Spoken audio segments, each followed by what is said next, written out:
Jumpa lagi Sobat Olahraga, semoga kalian selalu dalam keadaan sehat dan penuh semangat.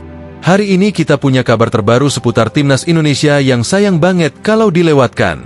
Berikut berita lengkapnya. Evandra Florasta terancam. Perebutan top skor Piala Asia U17 2025 memasuki babak panas. Strategi besar Nova Arianto. Alasan dibalik rotasi massal saat Indonesia taklukkan Afghanistan. Tapi sebelum kita masuk ke inti pembahasan, dukung dulu channel ini dengan menekan tombol subscribe. Dengan begitu, saya makin semangat menghadirkan berita-berita menarik untuk kalian. Gol demi gol tercipta silih berganti di ajang Piala Asia U17 2025. Persaingan bukan hanya terjadi antar negara untuk memperebutkan tiket ke babak gugur, tetapi juga antara para striker muda terbaik Asia dalam memburu gelar pencetak gol terbanyak. Dari 24 pertandingan yang telah digelar sepanjang fase grup, sebanyak 76 gol telah lahir. Angka yang menandakan turnamen ini tak kekurangan aksi menyerang. Rata-rata 3,17 gol tercipta di setiap laga, membuat kompetisi ini tak hanya seru tapi juga memanjakan para pecinta sepak bola dengan hujan gol. Di tengah atmosfer panas itu, nama Evandra Florasta mencuat sebagai sorotan. Wonderkid Timnas Indonesia U17 ini sejauh ini menjadi pemain paling produktif di fase grup. Ia sudah mengoleksi 3 gol, sebuah capaian yang menempatkannya di puncak daftar top skor turnamen. Namun, posisi itu belum aman, karena di belakangnya, 3 predator muda lain sedang mengintai dengan torehan gol yang sama. Dari negeri Sakura, Minato Yoshida muncul sebagai penantang serius. Pemain muda Jepang ini menunjukkan insting gol yang tajam, memanfaatkan setiap peluang dengan efisien. Lalu ada Kom Eun-seong dari Korea Selatan, yang juga tak kalah mematikan di depan gawang lawan. Dan terakhir, datang dari Uzbekistan, nama Asilbek Aliyev melengkapi daftar pemain yang juga telah mencetak 3 gol di babak penyisihan grup. 4 pemain dengan jumlah gol yang identik. Siapa yang bakal keluar sebagai pemilik sepatu emas turnamen ini masih menjadi teka-teki. Yang jelas, tekanan kini berada di pundak Evandra. Semua mata kini tertuju padanya.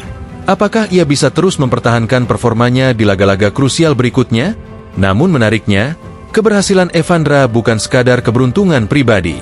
Ia adalah bagian dari mesin gol Timnas U17 Indonesia yang saat ini sedang berada dalam performa terbaik. Garuda Muda tak cuma bergantung pada satu pemain. Faktanya, 2 nama lain juga ikut menyumbang catatan gol yang berharga. Fadli Alberto dan Zahabi Goli masing-masing telah mengoleksi 2 gol. Artinya, Indonesia memiliki lebih dari 1 sumber ancaman di lini depan. Ini menjadi kabar baik bagi tim asuhan Nova Arianto yang akan menghadapi pertandingan-pertandingan berat di fase gugur. Kedalaman skuad menjadi salah satu kunci sukses Indonesia sejauh ini. Nova Arianto berhasil memoles tim dengan filosofi bermain menyerang yang fleksibel, umpan pendek, rotasi pemain yang rapi, hingga kemampuan menciptakan peluang dari berbagai sektor lapangan membuat Indonesia tampil sebagai kekuatan baru yang menakutkan di level U17 Asia. Evandra sendiri bukan striker yang hanya mengandalkan kecepatan atau postur.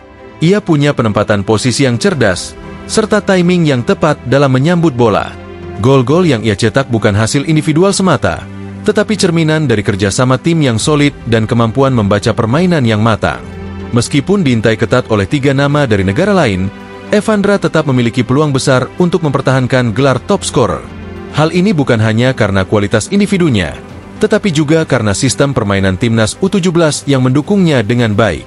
Dengan dukungan pemain seperti Goli dan Fadli yang juga tajam, serta lini tengah yang kreatif, Evandra masih memiliki banyak ruang untuk menambah koleksi golnya.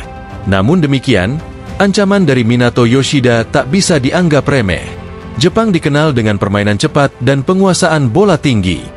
Jika Yoshida terus tampil konsisten, ia bisa saja melampaui Evandra. Begitu pula Kom Eun-seong dari Korea Selatan, yang meski timnya tersingkir lebih awal, masih mungkin memperbaiki statistiknya di laga klasemen atau perebutan posisi. Dan jangan lupakan Aliyev dari Uzbekistan, negara yang dikenal melahirkan talenta-talenta muda dengan kekuatan fisik dan naluri mencetak gol yang tinggi. Yang membuat persaingan ini semakin menarik adalah kemungkinan besar Evandra dan ketiga rivalnya akan menghadapi lawan-lawan kuat di babak berikutnya. Lini belakang yang lebih rapat, tekanan mental yang lebih tinggi, dan menit bermain yang lebih intens bisa mengubah segalanya. Siapa yang bisa menjaga konsistensi, dialah yang akan keluar sebagai top skor. Turnamen ini bukan hanya tentang piala, tapi juga panggung untuk menunjukkan potensi pemain muda kepada dunia. Jika Evandra mampu menyabet gelar top skor, itu akan menjadi prestasi pribadi yang luar biasa dan menjadi bukti bahwa talenta Indonesia tak kalah bersinar dari negara-negara kuat lainnya. Saat ini, supporter Indonesia hanya bisa berharap dan mendukung penuh perjuangan Evandra. Setiap gol yang ia cetak bukan hanya mendekatkannya pada gelar individu, tetapi juga menjadi bahan bakar semangat untuk seluruh tim. Karena di turnamen besar seperti ini, satu gol bisa jadi penentu sejarah. Pertanyaannya kini, akankah Evandra Florasta menuntaskan misinya sebagai Raja Gol Asia U17? Atau justru salah satu dari ketiga rivalnya akan mengkudeta posisi puncak di saat-saat terakhir? Yang pasti, kompetisi masih jauh dari kata selesai, dan setiap detik di lapangan bisa mengubah segalanya. Kita tunggu saja, siapa yang akan tersenyum paling lebar di akhir turnamen nanti. Strategi besar Nova Arianto, alasan dibalik rotasi massal saat Indonesia taklukkan Afghanistan. Laga terakhir Grup C Piala Asia U17 2025 menjadi sorotan, bukan hanya karena kemenangan Indonesia atas Afghanistan, tetapi juga karena keputusan mengejutkan dari sang pelatih, Nova Arianto. Dalam pertandingan yang berlangsung di Stadion Prince Abdullah Al Faisal, Jumat dini hari WIB, Nova membuat gebrakan besar dengan menurunkan sebagian besar pemain pelapis. Langkah ini tentu menimbulkan tanda tanya. Apa yang sebenarnya menjadi alasan dibalik rotasi besar-besaran tersebut? Ternyata, Nova tidak mengambil keputusan itu secara tiba-tiba atau karena tekanan dari luar. Sebaliknya, ia telah merencanakan hal tersebut sejak awal turnamen. Dengan timnas Indonesia U17 yang sudah memastikan tempat di babak perempat final, Nova memanfaatkan momentum ini untuk menguji kedalaman skuadnya. Ia ingin melihat secara langsung bagaimana performa para pemain cadangan ketika diberi tanggung jawab sebagai starter. Dalam laga itu, hanya 4 pemain inti yang tetap berada di daftar 11 pertama. Putu Panji di lini pertahanan, Dava Algasemi dan Daniel Alfredo di lini tengah, serta Nazriel Alvaro yang menjaga kestabilan permainan dari lini depan. Sementara nama-nama lain yang biasanya duduk di bangku cadangan mendapat kesempatan langka untuk membuktikan diri. Nova pun blak-blakan soal keputusannya. Ia menyebutkan bahwa rotasi ini adalah bagian dari strategi jangka panjang, bukan sekadar eksperimen dadakan. Saya memang sudah merencanakan untuk memberi kesempatan kepada pemain-pemain yang selama ini jarang tampil, ujarnya. Saya ingin tahu siapa saja yang benar-benar bisa diandalkan saat kami melangkah ke Piala Dunia U17 nanti. Meski begitu, tak semua berjalan sesuai ekspektasi. Nova jujur mengakui bahwa beberapa pemain belum mampu tampil sesuai harapannya. Ada sejumlah kesalahan, keputusan yang lambat, dan kurangnya koordinasi di beberapa momen penting. Namun, pelatih yang dikenal tegas ini tak serta-merta memberikan penilaian buruk. Sebaliknya, ia tetap memberi apresiasi atas kerja keras seluruh pemain yang diturunkan malam itu. Saya tetap bersyukur karena semua mencoba bermain maksimal. Mereka menunjukkan usaha, dan itu yang saya cari di pertandingan seperti ini, ungkapnya. Pertandingan sendiri berjalan cukup alot di awal. Afghanistan bermain disiplin dan menumpuk pemain di lini belakang. Rotasi besar yang dilakukan Nova membuat ritme permainan Indonesia sedikit menurun di babak pertama. Koordinasi antar pemain belum terlalu cair, dan peluang-peluang yang diciptakan pun masih bisa dimentahkan oleh lini pertahanan lawan. Namun, perubahan drastis terjadi di babak kedua saat Nova kembali memasukkan beberapa pemain inti.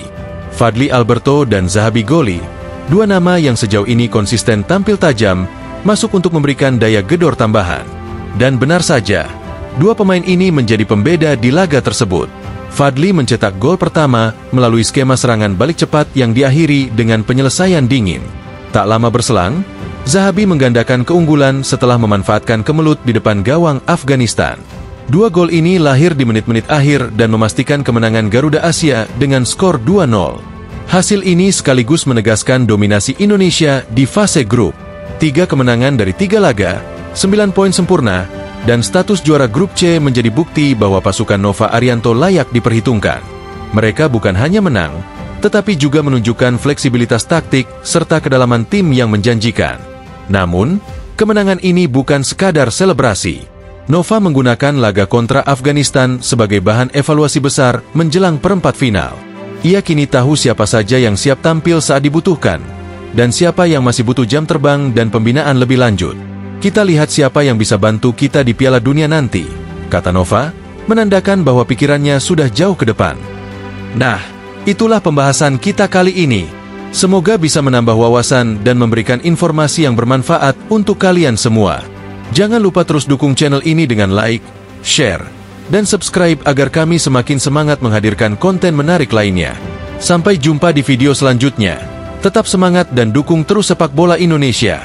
Terima kasih.